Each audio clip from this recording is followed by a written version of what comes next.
السلام علیکم ورحمۃ اللہ وبرکاتہ۔ الحمد للہ الحنان المنان الذي خلق الانسان وعلمه البيان، والصلاة والسلام على رسوله سید الانس والجان وعلى آلہ واصحابہ ذوی الخیر والاحسان، اما بعد فاعوذ باللہ من الشیطان الرجیم، بسم اللہ الرحمن الرحیم۔ والذین یکنزون الذهب والفضة ولا ينفقونها في سبیل اللہ فبشرهم بعذاب علیم۔ صدق اللہ مولانا العظیم۔ بارگاہ رسالت مآب صلی اللہ علیہ وسلم میں درود پاک کا ہدیہ پیش کریں۔ اللہم صلی علی سیدنا محمد معدن الجود والکرم وآلہ واصحابہ الکرام وابنہ الکریم وبارک وسلم صلاة دائمة سرمدا ابدا۔ عزیزان گرامی وقار، اللہ تبارک و تعالیٰ کی عطا کردہ نعمتوں میں ہر نعمت ایسی ہے کہ جس کی دیکھ بھال اور جس کی حفاظت اس کے دینے والے خالق سے بہتر کوئی نہیں جانتا۔ آپ کو اللہ نے صحت عطا کی ہے، جسم عطا کیا ہے، تو وہی بہتر جانتا ہے کہ اس کی حفاظت کیسی ہو۔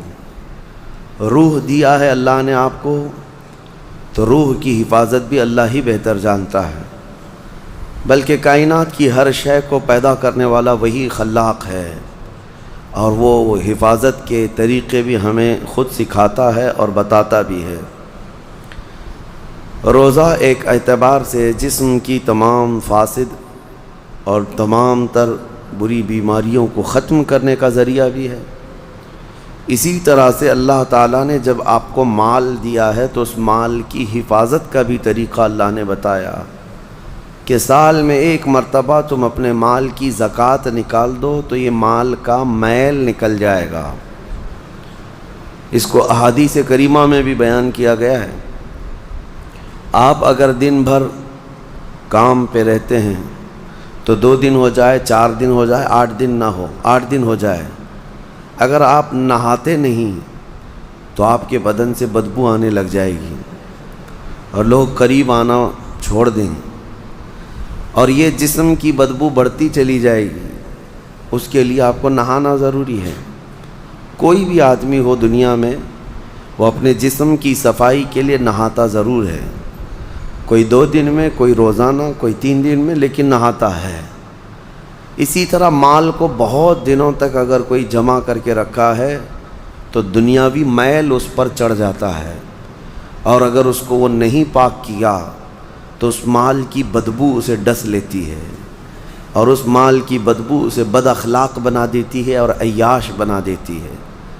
جن لوگوں کے گھر میں زکوٰۃ کا 1 روپیہ بھی باقی رہا، گویا کہ ان کے مال میں پورا حرام پیسہ باقی رہا، اور حرام جب تک گھر کے اندر رہے گا اس کے خیالات بھی فاسد خیالات ہوں گے، اس کے اخلاق بھی گندے اخلاق کی طرح بڑھتے رہیں گے۔ میں آپ کو بتاؤں، کسی کے گھر کے سامنے سے آپ گزر رہے ہیں اور گھر کے اندر اگر کسی نے اگربتی جلائی ہے، بخور لگایا ہے، تو خوشبو باہر آ ہی جاتی ہے، گزرتے ہی پتہ چلتا ہے۔ لیکن اگر کسی کے گھر کا ٹوائلٹ ٹوٹ چکا اور اس کی غلاظت گھر کے اندر بہہ رہی ہے تو اس کی بدبو صرف گھر والے نہیں، باہر والے بھی سونگھنے لگ جائیں گے۔ اسی طرح سے حرام مال کسی کے گھر میں ہے تو اللہ کے فرشتے اس گھر کے آس پاس تک نہیں آتے ہیں۔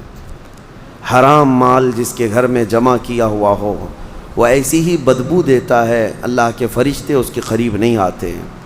اسی لیے میرے عزیزو، زکوٰۃ کا نظام لوگوں کو ایسا لگتا ہوگا کہ یہ صرف دان دینا ہے، جیسے دوسرے دھرموں میں ہے، دوسرے ادیان میں ہے، جسے دان جس کو کہتے ہیں کہ جس کو جتنا چاہے وہ دان دینا چاہیے، اور اس کے ہاں ان لوگوں کو بڑھا چڑھا کر کے بھی بیان کیا جاتا ہے۔ دان ایک خیرات ہو گئی، وہ نفل ہے۔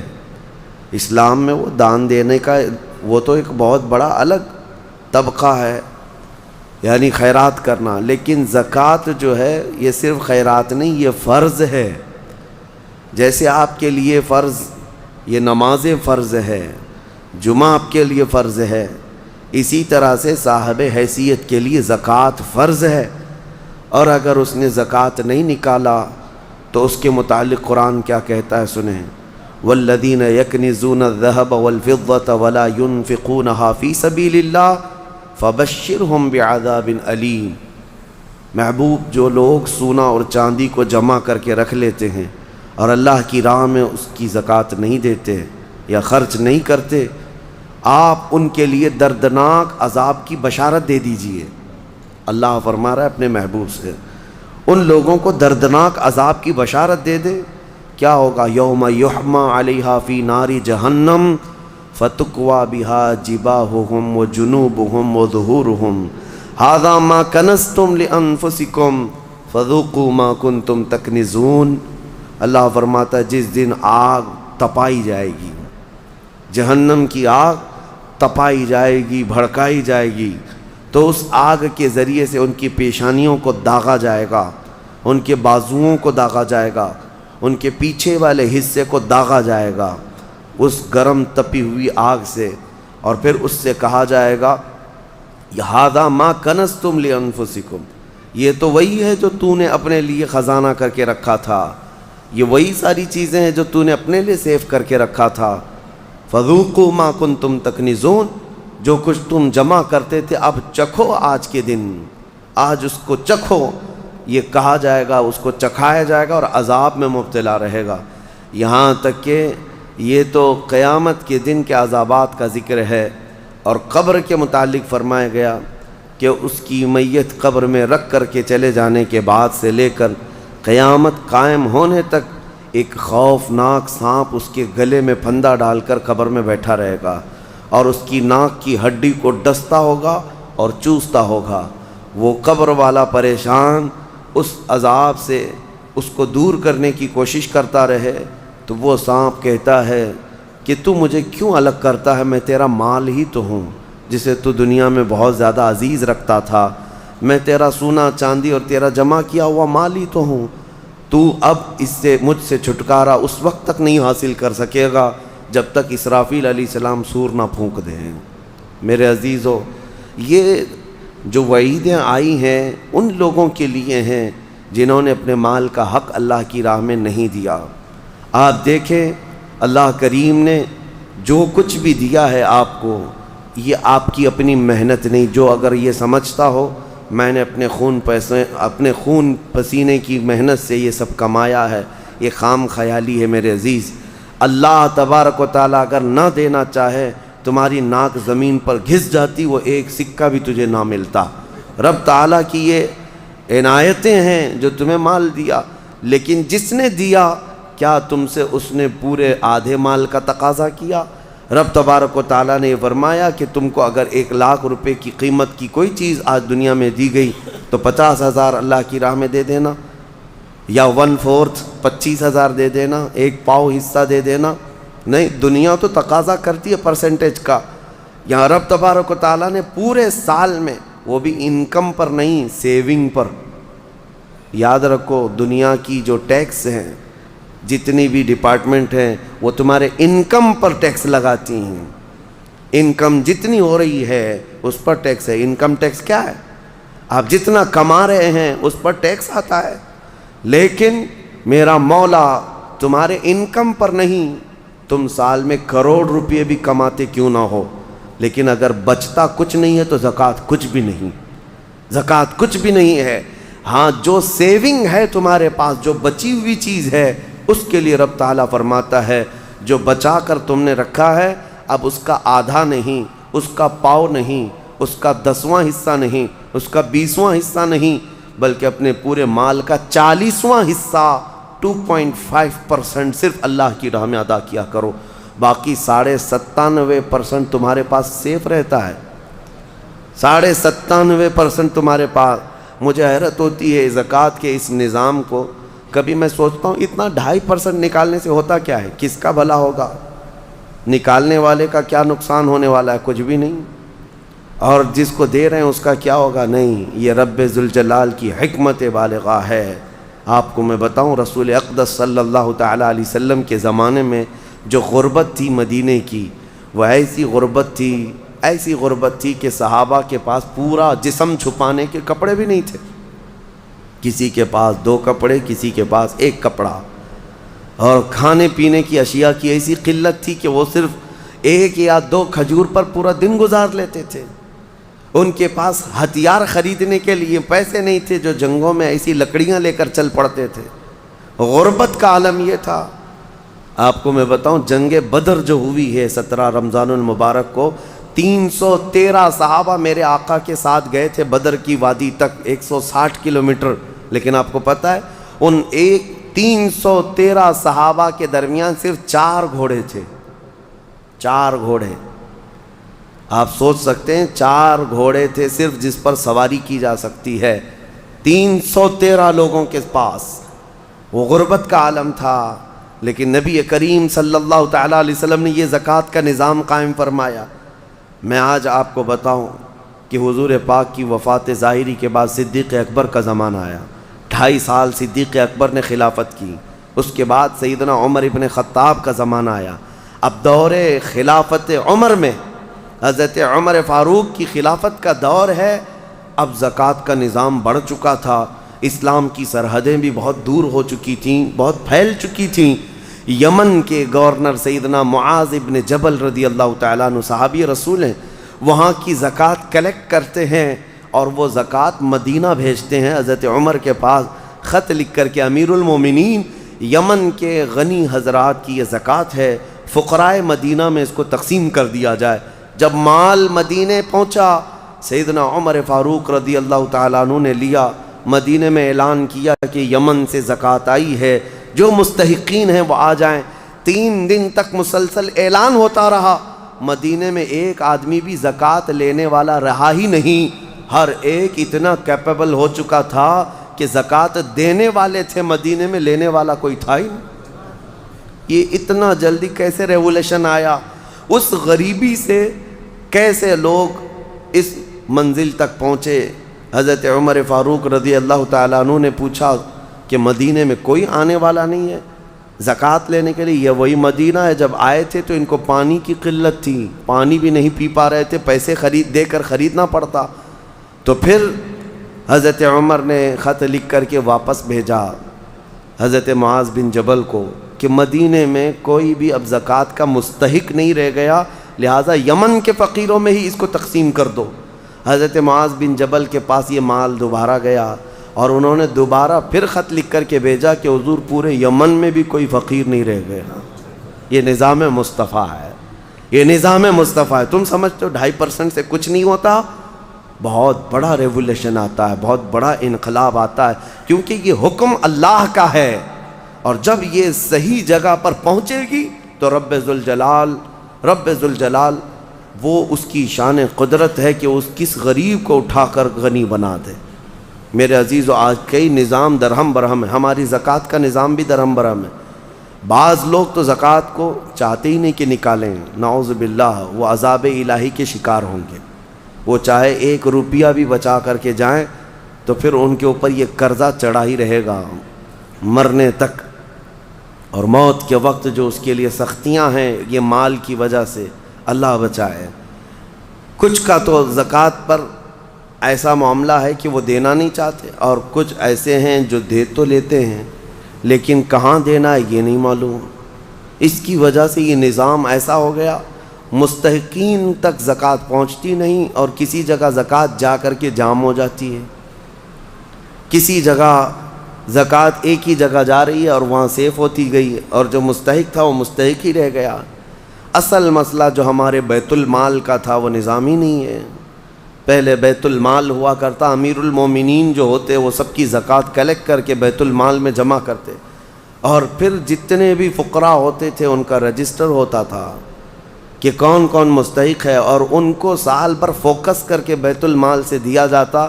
اگلے سال تک وہ فقیروں کا نام رجسٹر میں ہوتا ہی نہیں تھا، کیونکہ ان کو اتنا دیا جا چکا ہوتا کہ وہ اپنا کاروبار کر رہے ہوتے، اپنی تجارت لگا چکے ہوتے، اور دوسرے سال وہ خود اپنی زکوٰۃ لے کر کے بیت المال میں آتے تھے. یہ نظام تھا. بہرحال عزیزان گرامی وقار، جتنا بھی ہمارے پاس اب بچا ہے نظام، اس میں اللہ رب العزت کے حضور جانے سے پہلے اپنے مال کو اس کی راہ میں اس کے حکم کے مطابق ادا کر دو، ورنہ جو عذاب الہی قارون کو آیا تھا، آپ کو پتہ ہوگا، قارون دنیا کا سب سے بڑا مالدار آدمی، اللہ تعالیٰ نے اس کو بے حساب دولت دی تھی۔ اسی سے سوچو آپ کہ اس کے خزانے اتنے تھے کہ خزانوں کی چابیاں 70 اونٹوں پر لاد کر لی جاتی تھیں، خالی چابیاں رکھنے کے لیے 70 اونٹ لگ جاتے تھے، تو پھر خزانے کتنے رہے ہوں گے؟ بے حساب اللہ نے اسے مالک بنایا تھا دنیا کا۔ لیکن جب زکوٰۃ کا حکم آیا حضرت موسیٰ علیہ السلام پر، تو اس نے آنا کانی شروع کی کہ ایسا اتنا مال چلا جائے گا، اتنے خزانے تو زکوٰۃ میں جا رہے ہیں۔ موسیٰ علیہ السلام نے اس کے لیے رعایت کی درخواست کی، تو رب تعالیٰ نے کتنی رعایت کی پتہ ہے؟ کہ قارون کے لیے زکوٰۃ اتنی کہ وہ 1000 میں 1 روپیہ دے، 1000 میں 1 روپیہ دے۔ آج آپ 100 میں 2.5 روپیہ دیتے ہیں، اور اتنے بڑے مالدار کو، کیونکہ رب تعالیٰ بہتر جانتا تھا، جب اس نے اس کا بھی کیلکولیشن کیا تو کئی خزانے زکوٰۃ میں نکل رہے تھے۔ اب اس کا دل نہیں مانا کہ اتنے میں خزانے کسی کو مفت میں یوں ہی دے دوں۔ مال ایک ایسی چیز ہے جب کسی کے دل پر یہ غلبہ کر جاتی ہے تو وہ اپنے باپ کو بھی نہیں تسلیم کرتا، نہ اپنے بیٹے کو تسلیم کرتا۔ اسی لیے میرے آقا صلی اللہ علیہ وسلم نے فرمایا، مال کے طلبگار کتے کی طرح ہیں۔ کتا جو ہے مردہ کھانے کے لیے جاتا ہے، پورا بیل کھا تو نہیں سکتا لیکن دوسرے کتے کو برداشت بھی نہیں کر پاتا، کھاتا تو نہیں ہے پورا، لیکن کوئی دوسرا کتا آئے تو بھونکنے لگے گا، دانت نکالے گا، اس کو چیخ مارے گا۔ یہ حدیث پاک میں مثال اللہ کے حبیب نے فرمائی ہے کہ دنیا کا طلبدار کتے کی طرح ہے، اور دنیا مردار ہے۔ اس مردار کو کھانے کے لیے جتنے جھپٹ پڑے ہیں وہ اپنے سگے بھائیوں کو بھی اپنے کاروبار میں برداشت نہیں کر پاتے، شریک اس کو پارٹنر برداشت نہیں کر پاتے۔ میں یہ عرض کر رہا تھا قارون کے متعلق، اس نے موسیٰ علیہ السلام پر زنا کی تہمت لگانے کا ارادہ کر لیا کہ میں ان کو ڈیمیج کر دوں گا تاکہ پوری قوم میں ان کی امیج گر جائے، ختم ہو جائے۔ لیکن موسیٰ علیہ السلام پر وہ تہمت لگا نہ سکا۔ جس عورت کو اس نے پیسے دے کر خریدا تھا وہ عورت بول پڑی کہ مجھے قارون نے اتنے پیسے دیے موسیٰ پر تہمت لگانے کے۔ حضرت موسیٰ علیہ السلام کو جلال آیا، آپ نے صرف اتنا حکم کیا کہ اے زمین قارون کو نگل جا۔ زمین پھٹ گئی، قارون اندر جانے لگا۔ عذاب کو اپنی آنکھوں سے دیکھنے کے بعد بھی مال کا جو حریص ہوتا ہے، لالچی ہوتا ہے، اس کی طلب کیا رہ جاتی ہے پتہ ہے؟ اس وقت جب زمین اسے نگل رہی ہے، وہ موسیٰ علیہ السلام سے یوں کہتا ہے، اے موسیٰ تم مجھے دھسا کر میرے خزانوں پر قبضہ کرنا چاہتے ہو، میرے مال پر تم قابض ہونا چاہتے ہو؟ موسیٰ علیہ السلام نے کہا، اے زمین رک جا، ٹھہر جا۔ وہ جتنا دھسا تھا وہیں رکا۔ پھر آپ نے حکم فرمایا، زمین اس کے پورے خزانوں کو نگل جا۔ زمین پھٹ گئی اور ایسے اس کے خزانے ریت بن گئے، پورے دھس گئے۔ آج بھی وہ مصر میں بحیرہ قارون نام سے فیوم کی ایک جگہ میں موجود ہے، ایک سمندر کی طرح دکھتا ہے جس پر پورا پانی ہے آج، جہاں اس کے خزانے غرق کر دیے گئے تھے۔ اور اس کے بعد پھر موسیٰ علیہ السلام نے حکم دیا، زمین اس کو بھی نگل جا۔ وہ ہمیشہ کے لیے زمین بوس ہو گیا، ختم ہو گیا۔ اور اس کا ذکر قرآن پاک میں بھی اللہ تعالیٰ نے فرمایا، وَآتَيْنَاهُ مِنَ الْكُنُوزِ، ہم نے اس کو خزانے دیے تھے، لیکن اللہ کی راہ میں جب دینے کی بات آئی تو پھر دل پسیج گیا، اور دل کے اندر نہ جانے کیسے کیسے خیالات آئے کہ میں نہیں دوں گا۔ آج جس کو مال کی محبت غالب ہو گئی، اس کا حشر قارون کے ساتھ ہوگا قیامت کے دن، وہ قارون کے ساتھ اٹھایا جائے گا۔ میرے عزیزو، مال دینے سے کبھی کم نہیں ہوتا۔ میں آپ کو بتاؤں، 1400 سال کے بعد بھی آج بھی مدینہ طیبہ میں حضرت عثمان غنی کا اکاؤنٹ چل رہا ہے، پتہ ہے آپ کو؟ ان کے نام کی آج بھی ہوٹل ہے، وقف عثمان بن عفان۔ ان کا خریدا ہوا کنواں آج بھی موجود ہے مدینے میں۔ ان کے پیسے ابھی ختم نہیں ہوئے، ان کے پیسوں سے میونسپلٹی کا خرچہ آج بھی نکالا جاتا ہے مدینے کا۔ 14 صدیاں گزر گئی لیکن مال ابھی تک ختم نہیں ہوا عثمان ابن عفان رضی اللہ تعالیٰ عنہ کا۔ سنا ہے کہ ان کا کھاتا بھی چلتا ہے اور اس کو ہمیشہ ترقی دی جاتی رہتی ہے۔ میں یہ پوچھنا چاہتا ہوں میرے عزیزو، اللہ کی راہ میں دینے والے وہ عثمان ابن عفان جن کے لیے میرے آقا صلی اللہ علیہ وسلم نے دعا کی تھی، جب جیش العسرہ جنگ تبوک میں جا رہے تھے، نبی پاک صلی اللہ تعالیٰ علیہ وسلم نے اعلان فرمایا کوئی ہے جو اللہ کی راہ میں اپنا مال خرچ کرے؟ حضرت عثمان غنی رضی اللہ تعالیٰ عنہ نے اعلان کیا 1000 اونٹ میری جانب سے اور اتنا ہی ساز و سامان۔ پھر دوسری بار حضور پاک صلی اللہ علیہ وسلم نے اعلان فرمایا اور کوئی ہے؟ حضرت عثمان غنی دوبارہ اٹھتے ہیں اور کہتے ہیں 1000 اونٹ میری جانب سے اور اتنا ہی ساز و سامان۔ تیسری بار میرے آقا صلی اللہ علیہ وسلم نے پھر اعلان کیا کوئی اور اللہ کی راہ میں وقف کرے گا؟ حضرت عثمان غنی پھر اٹھتے ہیں اور کہتے ہیں 1000 اونٹ اور میری جانب سے۔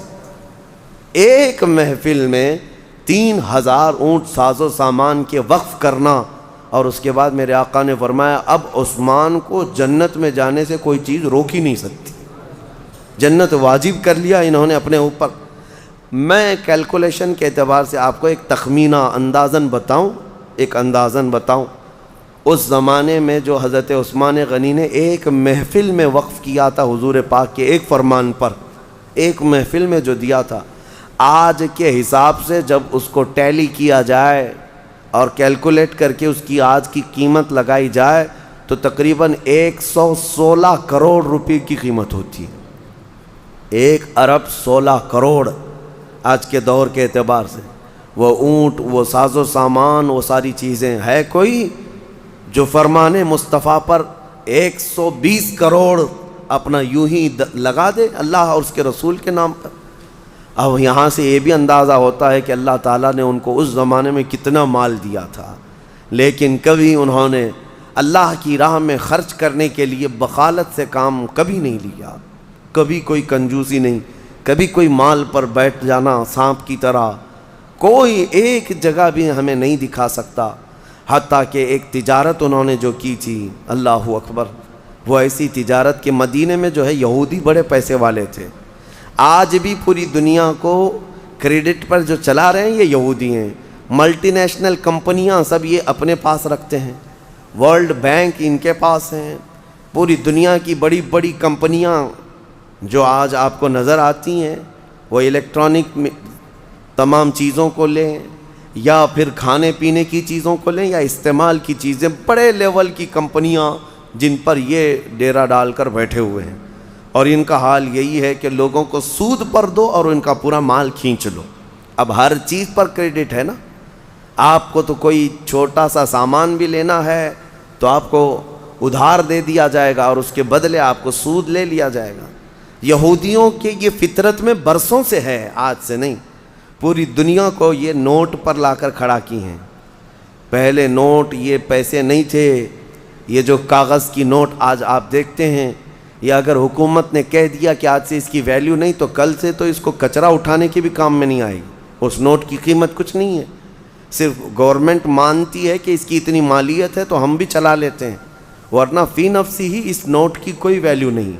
پہلے جو سکے ہوتے تھے وہ سونے اور چاندی کے ہوا کرتے، حکومت آئے جائے لیکن سونے کی اپنی قیمت تو ہوتی تھی، کوئی حکومت چلی بھی جائے سونے کے سکے آپ کے پاس ہیں، چاندی کے سکے آپ کے پاس ہیں، بس اس کا نقشہ ہی تو مٹانا ہے، میلٹ کر کے دوسرا بنا لیتے ہیں۔ لیکن انہوں نے پوری دنیا سے یہ درہم و دینار کو ختم کیا اور نوٹ پہ لا کر کھڑا کیا۔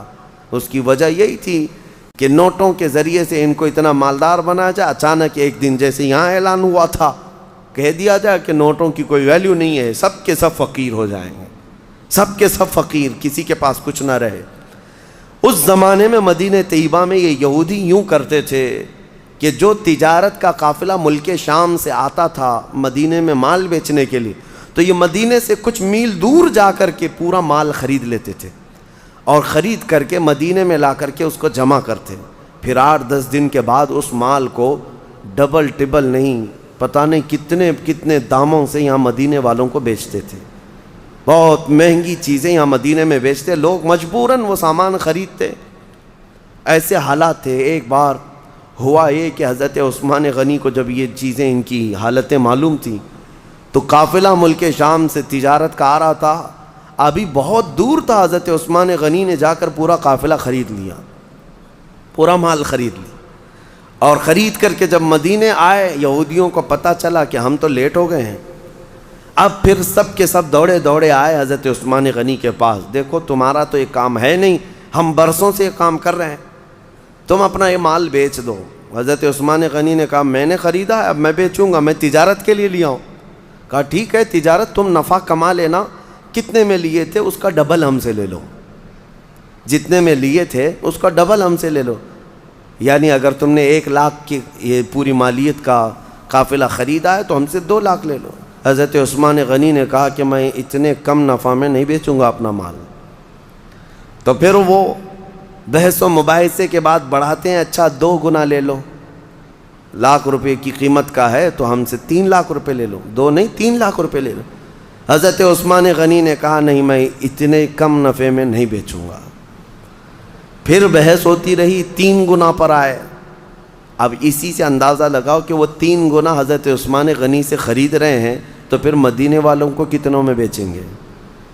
تو حضرت عثمان غنی اس پر بھی انکار کر گئے کہ نہیں میں 3 گنا زیادہ پہ بھی مال نہیں بیچوں گا، مجھے اور نفع چاہیے، اور نفع چاہیے، میں تو زیادہ نفع کے لیے اس کو خریدا ہوں۔ وہ بحث کرتے کرتے کرتے شام ہو گئی اور 5 گنا تک آ گئے اور دھمکی دینے لگے کہ ہم نے اتنے نفع میں تمہارے مال کی بولی لگائی کہ اب دوسرا کوئی تمہارا مال خریدے گا ہی نہیں۔ حضرت عثمان نے کہا مجھے کچھ فرق نہیں پڑتا، مجھے کچھ نہیں فرق پڑتا۔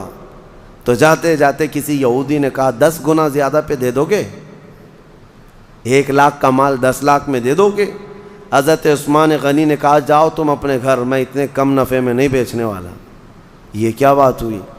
بہت باتیں بنائی حضرت عثمان غنی کے خلاف یہودیوں نے۔ اس کے بعد 1 دن گزرا تھا، مدینے کے ایک میدان میں پورے قافلے کا غلہ، تجارت کا مال سب اتار دیا گیا۔ حضرت عثمان غنی رضی اللہ تعالیٰ عنہ مدینے میں آئے اور عام اعلان کیا جس کو جس مال کی ضرورت ہے وہ اس میدان میں آئے اور مفت میں لے کر چلا جائے، جس کی جو ضرورت ہے۔ حضرت عثمان غنی کے اس اعلان پر غربائے مدینہ، فقرائے مدینہ ٹوٹ پڑے، جن کو جس غلے کے اناج کی ضرورت تھی وہ بھر بھر کر لے کر چلے گئے۔ شام ہوئی تو یہودی آئے اور پوچھنے لگے عثمان یہ کیا کیا تم نے، یہ کیا کیا تم نے؟ ہم 10 گنا زیادہ پر مال خریدنا چاہتے تھے اور تم نے اونے پونے پتہ نہیں مفت میں کیوں بانٹ دیا؟ حضرت عثمان نے کہا میں نہیں کہتا تھا کہ میں زیادہ نفع چاہتا تھا، تم اتنا نفع نہیں دے سکے، کہا تم تو مفت میں دیے۔ کہا کس نے کہا؟ جھوٹ بات ہے، میں نے مفت میں دیا، میں نے اللہ کے ہاتھ 70 گنا زیادہ فائدے میں بیچا ہے، 70 گنا فائدے میں نے بیچا ہے اپنا مال، اور وہ بھی میرا خریدار خلاق کائنات رب العالمین ہے جو وعدہ خلافی نہیں کرتا۔ یہ عثمان غنی کا یقین اور توکل تھا اپنے رب کی ذات پر، کیونکہ قرآن میں اللہ نے فرمایا مثل الذین ینفقون اموالہم فی سبیل اللہ کمثل حبۃ انبتت 7 سنابل فی کل سنبلۃ 100 حبہ۔ انہی کی شان میں یہ آیتیں نازل ہوئی تھیں، حضرت عثمان کی شان میں یہ آیتیں نازل ہوئی۔ اللہ فرماتا ان لوگوں کی مثال جو اللہ کی راہ میں دیتے ہیں ایسے ہی ہے جیسے کسی نے پھلیوں کی ایک بیج بوئی زمین پر۔ پھلی جانتے ہیں جس میں لمبی لمبی پھلیاں ہوتی ہیں، اللہ تعالیٰ فرماتا ہے پھلیوں کا بیج کسی نے بویا، اور پھر جب وہ پودا اگ آیا تو اس پودے میں 70 بالیاں نکلیں، 70 پھلیاں نکلیں، اور ہر پھلی میں 100 بیج، ہر پھلی میں 100 بیج، ایک بیج ڈالا تھا 70 پھلیاں نکلیں اور ہر پھلی میں 100 بیج۔ اللہ فرماتا ہے کہ اس کا مطلب یہ ہوا کہ ایک بیج ڈالا تو 70 پھلیاں نہیں آئیں بلکہ 700، اور اللہ تبارک و تعالیٰ فرماتا ہے اس سے بھی زیادہ رب تبارک و تعالیٰ دینے پر قادر ہے۔ 700 نہیں، 7,000، 70,000، اس سے بھی زیادہ دینے پر رب ذوالجلال قادر ہے۔ عزیزان گرامی وقار، ہم نے اس نظام کو یوں سمجھ لیا ہے کہ ایک فیشن ہے، برسوں سے چلا آ رہا ہے۔ کچھ لوگ جو ہے کچھ ٹاول بانٹ دیے، کسی کو لنگیاں بانٹ دیے، کسی کو ٹوپیاں بانٹ دی اور سمجھتے زکوٰۃ ہو گئی، زکوٰۃ ہو گئی، اور کچھ عورتوں کو کپڑے بانٹ دیے، کچھ جگہ پر جو ہے کسی کو افطار کٹ دے دیا، یہ زکوٰۃ ہو گئی۔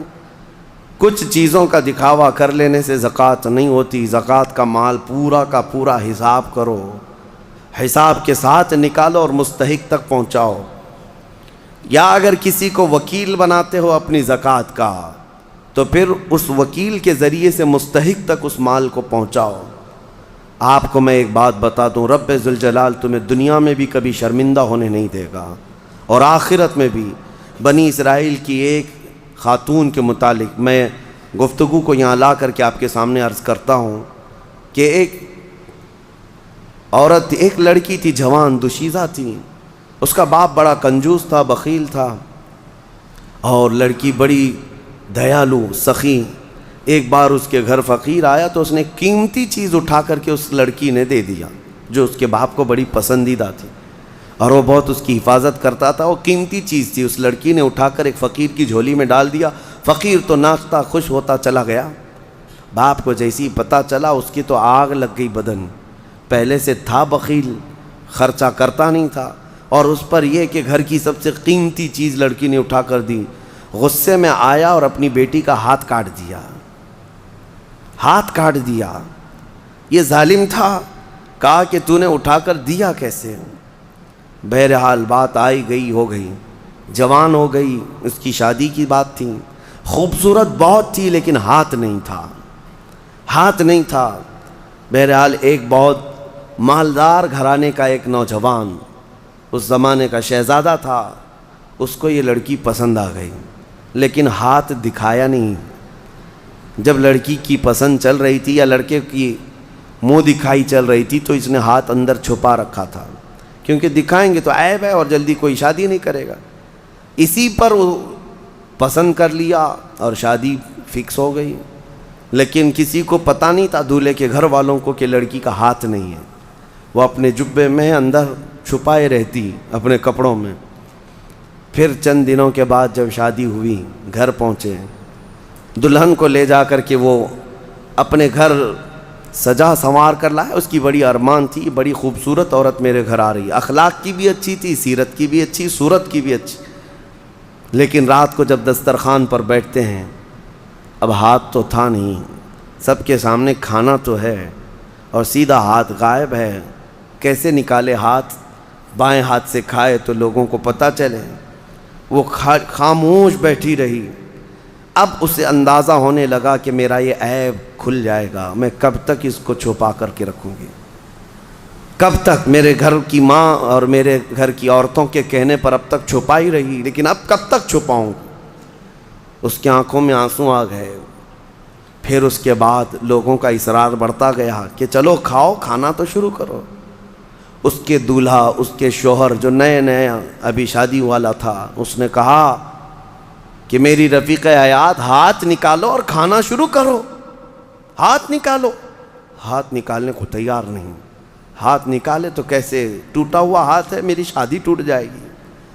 وہ رو رہی تھی۔ اچانک غیب سے آواز آئی کہ اے میری بندی، تو ہاتھ نکال، تیرا ہاتھ سلامت ہے۔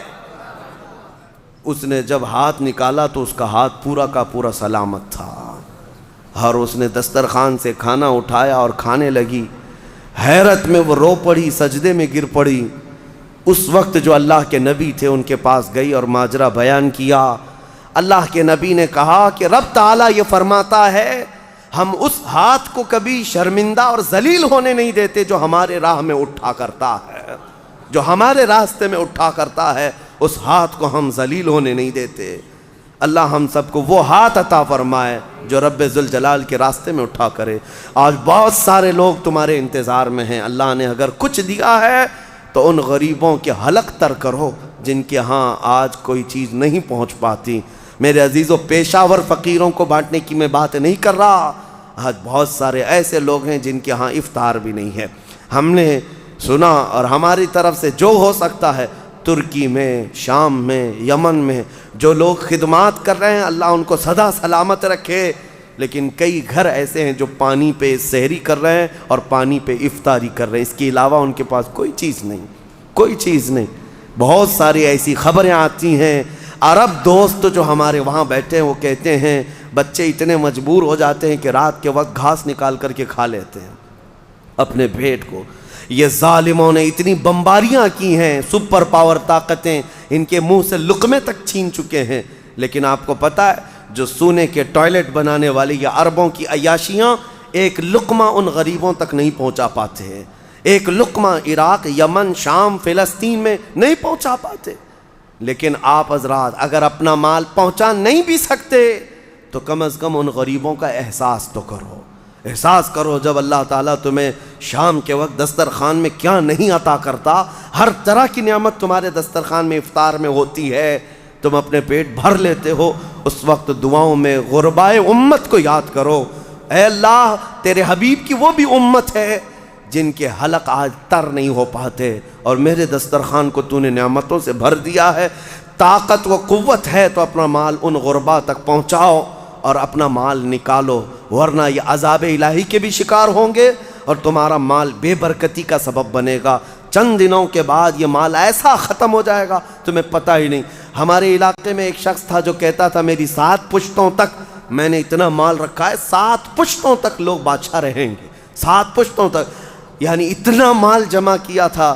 اچانک ایک حادثے میں انتقال ہوا، چند سالوں کے بعد اس کے چچیرے بھائی نے اس مال پر ایسا قبضہ کیا کہ اس کے سگے بیٹے کو کوئی مال نہیں ملا۔